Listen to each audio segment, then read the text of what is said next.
வணக்கம் நண்பர்களே, அஸ்டோ ராஜாராம் திருச்சி. கன்னி லக்னம் பாகிஸ்தானத்தில் சந்திரன் செவ்வாய் புதன்.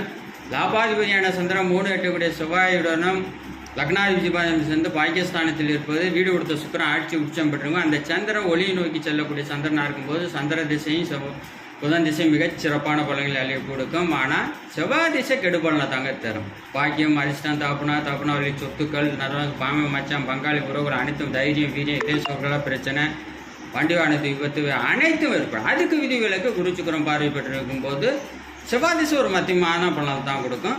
ஆனால் சந்திர திசையும் புதன் திசையும் மிகச் சிறப்பான ஜீவனம், பொருளாதாரம், மனவருதி, தைரியம், திறமை, கம்ப்யூட்டர், சாஃப்ட்வேர், ஆடிட்டர், அக்கௌண்ட், எழுத்து இது மாதிரியான துறையில் அமைத்து புதன் திசை சந்திர திசை லாபாதிபதி என்பால் மிகச் சிறப்பான பலன்களை தரும். குரு சுக்கிரன் பார்வை விதிவிலக்கு. 2026 சட்டசபை முதல்வராக யூடியூப்ல தமிழ் சேனல் அஸ்டோராஜா சூப்பர் பண்ணால் என்னுடைய வீடு 2024 கணிதத்தில் விதிமதி கதி சாதகமாக இருப்பா அவரே செய்யும். நன்றி.